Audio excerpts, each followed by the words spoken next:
Tanya Sanchez. We already did Sanchez. We have a Tiana Richardson and a Dustin Newport I still have. Well, hold on. That's not what I'm showing. What do you have, Missy? I have Alfonso Caldwell and Tiana Richardson. That Newport bonded out. Or no, well, he bonded on ours and then the county come and got him before.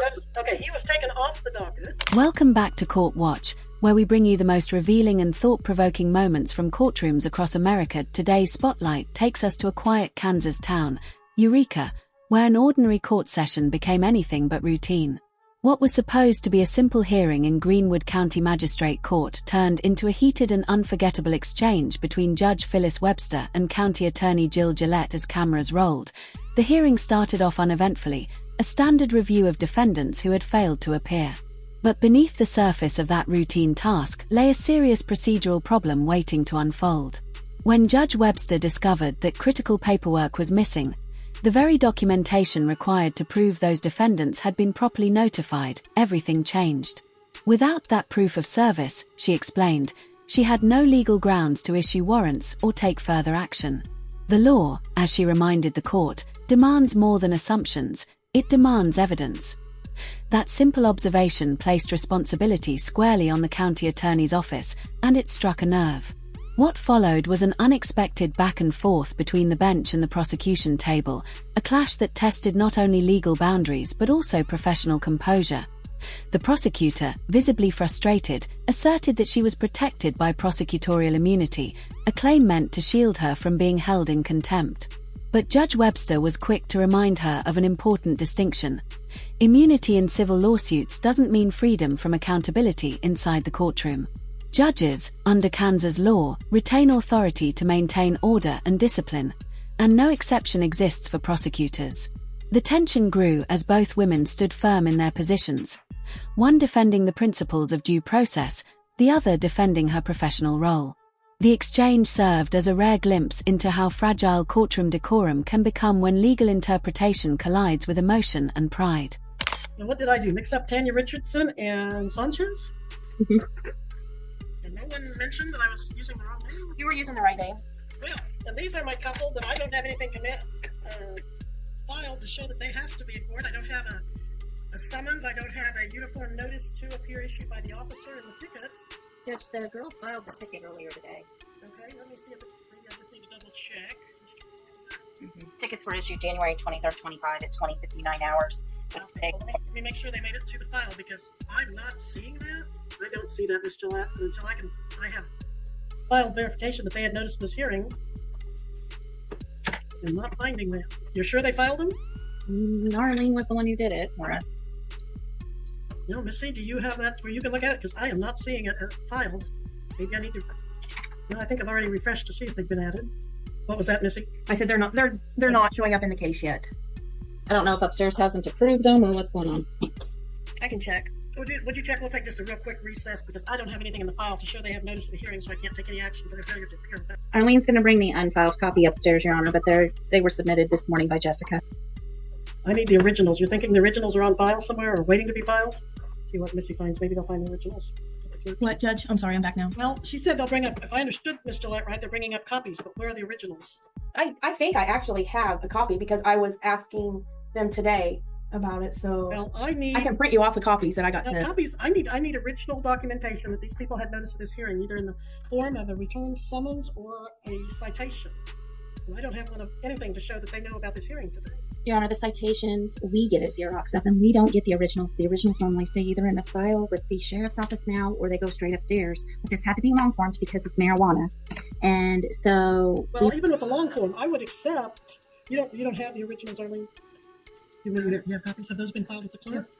They have been filed. They didn't make it into their file. Do you know why? Well, because that's the clerks. Did you check with the clerks?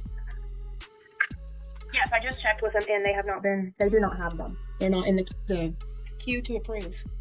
I know they're not in the queue. I looked in the queue. Oh, unless you mean their queue. Yeah, Well, what I'm going to do, now I'm looking at copies of tickets, and I've seen enough tickets over the years to know these are tickets, and they do appear to be signed by the signature I know as Blake Fisher's, although I'm not an expert in handwriting. But I am not comfortable issuing any kind of failure to appear warrants if there's no documentation in the file. These are just handed to me, but once they are filed, then I would not hesitate to issue warrants for their failures to appear. So I'm going to set these two cases over till next Tuesday. By then, I'm sure that we'll figure out why those haven't been filed. And then if they're not here at that date and time, we'll issue warrants. But they'll have to be given notice of the new date and time. And it looks like they're out of Wichita, Kansas. Yes, so. If I have to issue new summonses, then it's going to be more than a week because I have to issue them, send them to Wichita, and have them served on them. They have their notices to appear, complaints. All right, I'll tell you what. I don't even get the original anymore. Just file the copies, whatever, but they have to be filed, Mr. Gillette. I have nothing that gives me legal authority to issue failure to appeal warrants. I have in the file, and I'm looking at it, a complaint, a probable cause affidavit, a notice that you're going to rely on KBI reports, and that's it. There is nothing in the file to show legally that they have notice of this hearing. So I don't know where the tickets are. I don't know why they're not filed. I understand that someone in your office said they gave them to the clerk. I understand the clerk to say they don't have them.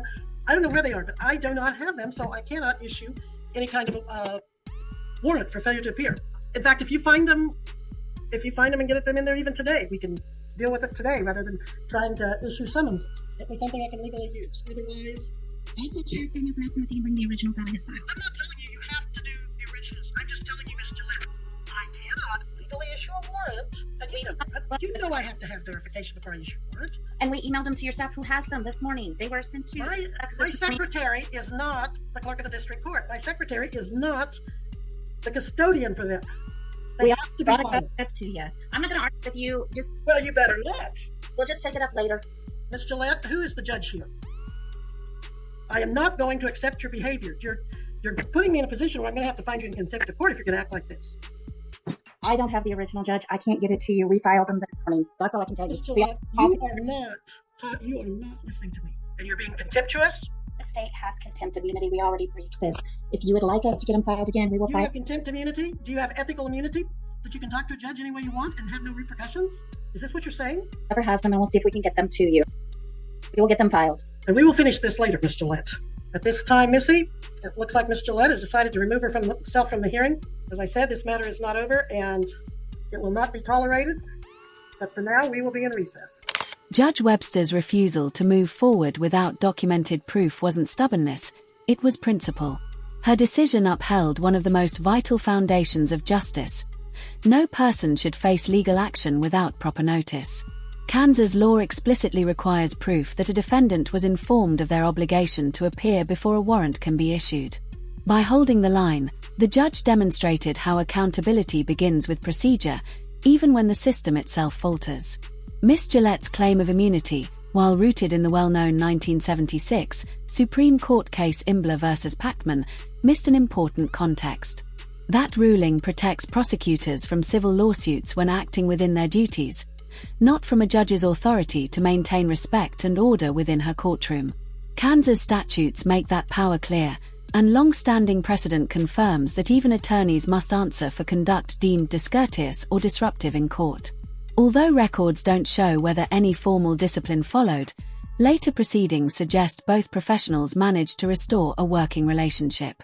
Still, the moment left a lasting impression, one that sparked wider discussion about ethics, accountability, and the proper balance between authority and respect in the justice system.